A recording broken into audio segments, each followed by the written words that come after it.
तो आज इधर भागीदारी हमें दिखाई पड़ी, और इस तरह की भागीदारी हमें हर जगह दिखाई पड़ जाए।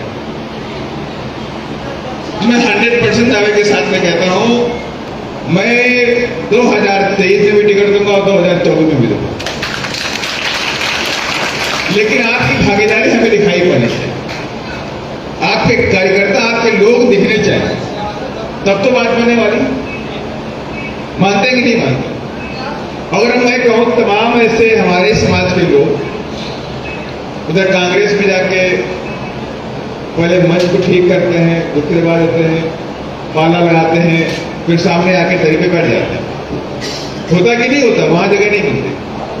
बीजेपी में वही होता है, समाज को जगह नहीं मिलती। भाई वंशकार समाज के लिए नहीं कह रहा हूं, जाटो समाज का भी होगा, अहिरवाड़ समाज का भी होगा, तो उससे भी जगह नहीं मिलेगी मंच के ऊपर। देखिए, उसको बैठना, सामने दरी पे जाना पड़ेगा, ये निश्चित है।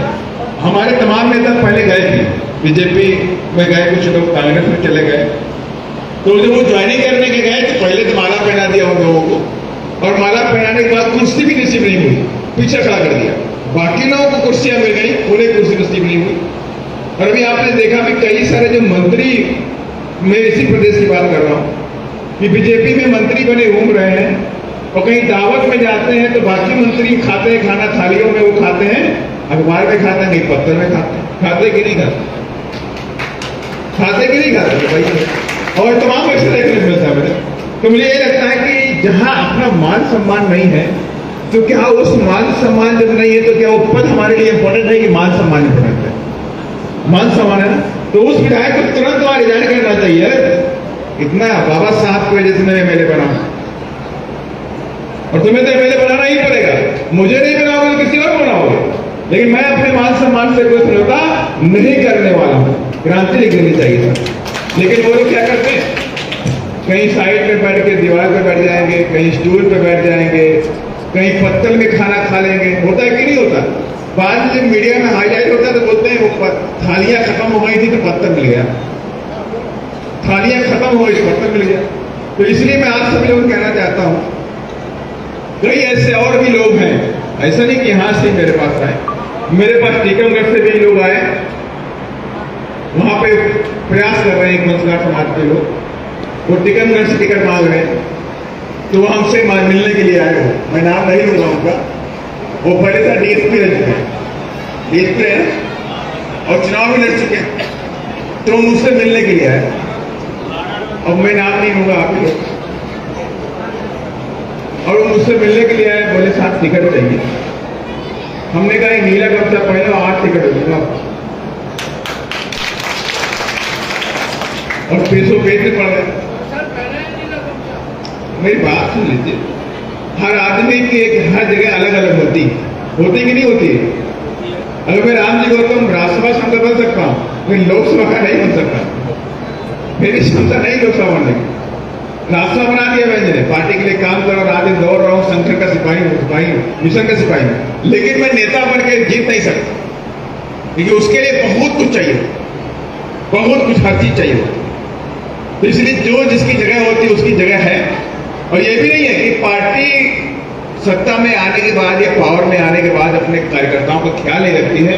तो ये जो ये सोचते हैं लोग, वो गलत सोचते हैं। पार्टी हमेशा अपने कार्यकर्ताओं को बढ़ाती है, उन्हें मजबूत करती है, उन्हें अच्छे अच्छे पदों पर बिठाने का भी काम करती है। अगर नहीं होती तो मैं आपके सामने एग्जाम्पल नहीं होता।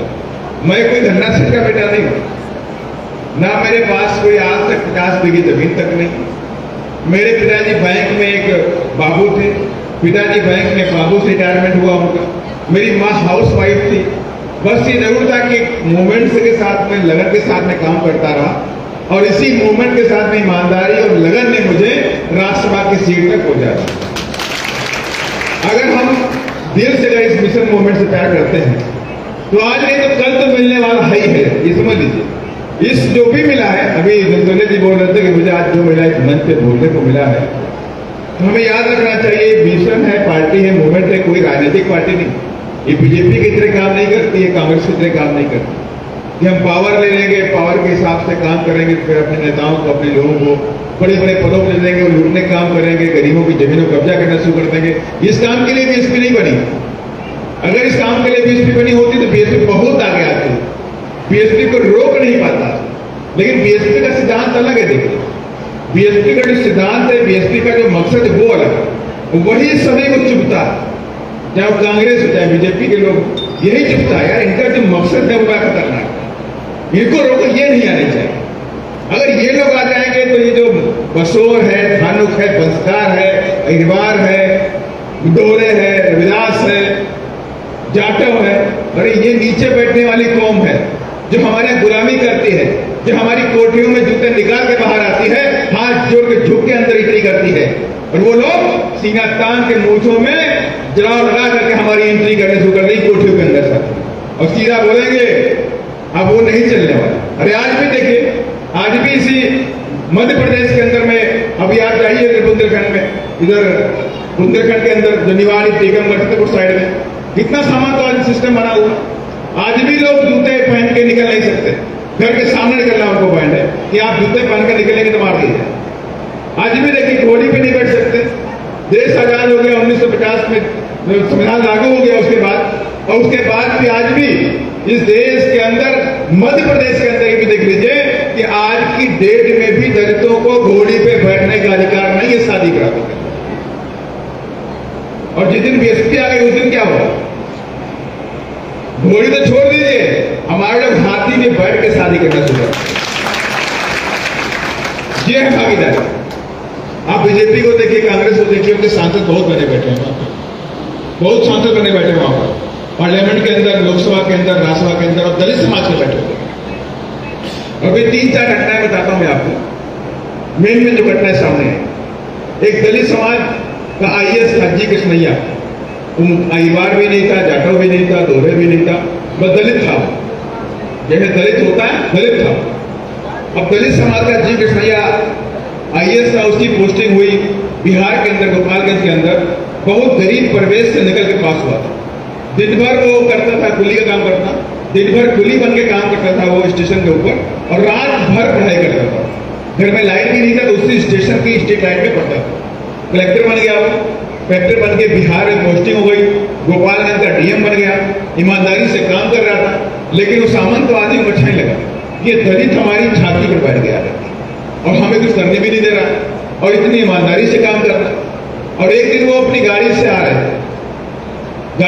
थे, तमाम गुंडे मवाली और सामंतवादियों ने गाड़ी को रोक लिया। वो समझाते रहे, वो समझे नहीं, उनको खींच लगे गाड़ी से, और गाड़ी से खींच करके उनको पहले डंडों से पीटा, पीटते पीटते बहुत पीटा, सोचे मर जाएगा, नहीं मौत हुई। फिर उनके सीने पे बैठ गया, सीने पे बैठ के पत्थर से उनके चेहरे को कुचला, पत्थर से, मतलब जिंदा आदमी के चेहरे को पत्थर से कुचला गया। उसके बाद भी उसकी जाने की मौत नहीं हुई, सांसें चलती रही। हाथ चेक किया कि सांसें चल रही, पिस्टल निकाल के उसकी कनपटी पे गोली मारी। लोअर कोर्ट ने उस अपराधी को जिसने मारा उसको दी मौत की सजा सुनाई, उसे मौत की सजा मिली। अपराधी पैसे वाला था, बहुत रसूख वाला था, नेता बड़ा था समाज का अपने, क्योंकि समाज के लोग दौड़ गए, बड़ा पैसा खर्चा किए, हाईकोर्ट गए। हाईकोर्ट में उसकी सजा जो थी उस सजा को कम कर दिया, मौत की जो सजा उसको सुनाई गई थी उसको उम्र कैद की सजा में बदल दिया। अब उसे उम्र कैद हो गई। उम्र कैद के बाद क्या वो 8-9 साल बीते थे बिहार, और 9 साल के बाद अभी वहां का मुख्यमंत्री बिहार का नीतीश कुमार उस अपराधी, दुर्दांत अपराधी को उसने नियमों में छेड़छाड़ कर दिया, और छेड़छाड़ करके उस अपराधी को बरी कर दिया। अब आप समझ लीजिए। और इस घटना के बाद देखिए पूरे देश के अंदर आक्रोश फैला, और वहां पर कांग्रेस की सरकार, अब आप समझ लीजिए, वहां पर सरकार किसकी है? बिहार के अंदर नीतीश कुमार की सरकार है, आरजेडी, जेडी और कांग्रेस, 3 पार्टियों की गठबंधन की सरकार वहां पर चल रही। और मुख्यमंत्री ने डिसीजन लिया, उप मुख्यमंत्री ने डिसीजन लिया। अगर मैं कहता हूं कांग्रेस किसी के बारे में भला सोचती, गरीबों के बारे में, तो उसको रोकना चाहिए। भाई ये नहीं करिए आप, उसने एक दलित आईएएस को मारा, आप उसे छोड़ने जा रहे, किसी ने कुछ नहीं बोला, और मुख्यमंत्री ने उसे छोड़ा, कोई नहीं बोला, कांग्रेस नहीं बोली, बीजेपी के लोग बोल रहे हैं अच्छा हुआ, वो तो बेचारा बहुत निर्दोष था। उसका जो मंत्री है गिरिराज सिंह, वो बोल रहा था अरे भाई वो तो निर्दोष था, उसको तो फंसा दिया गया। और एक बोल रहा है उसका नेता अरे वो कलेक्टर जो था उस रास्ते क्यों गया? आप देखिए, तर्क देखिए, वो कलेक्टर उस रास्ते से क्यों निकला? उसे दूसरे रास्ते से निकलना चाहिए था।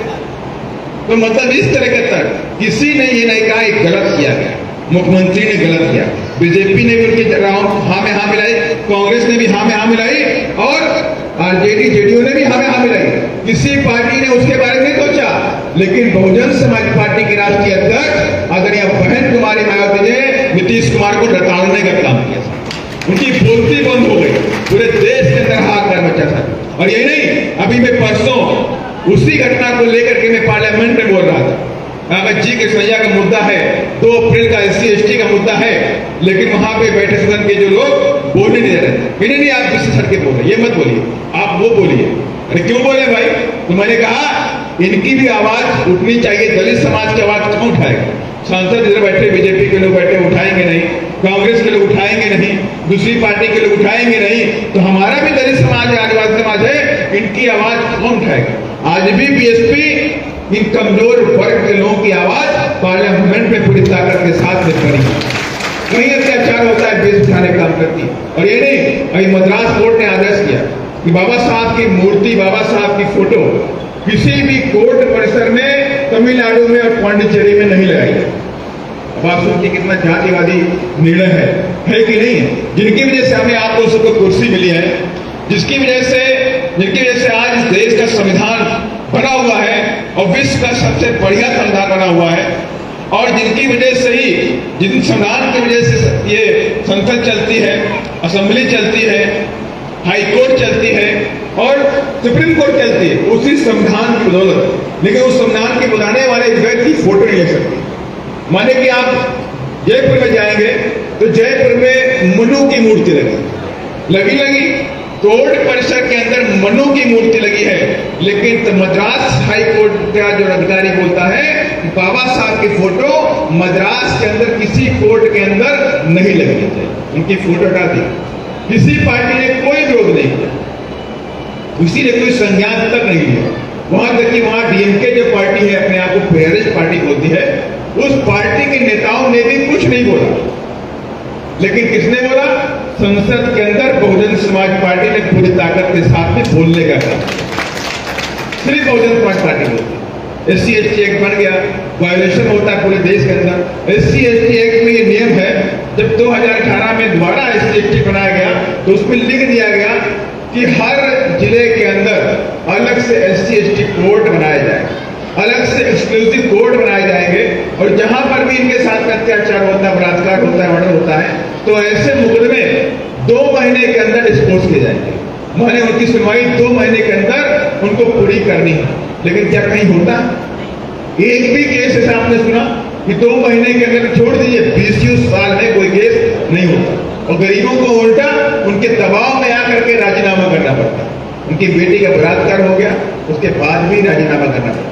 बेटे का मर्डर हो गया, उसके बाद भी उनको राजीनामा करना पड़ता। आज भी समाज दब रहा है, आज भी समाज पिस रहा है। यही नहीं, इसी शिवपुरी के अंदर आपको पता होगा किस तरह 2 बच्चों को पीट के मार दिया गया। पानी पीने तो गए थे, किसी हैंडपंप में या टेम्पल में पानी पीने गए थे, और एक व्यक्ति कोई था, मेरी समझ से बसोर समाज का ही था, किसी नल पे फतेहपुर वाली,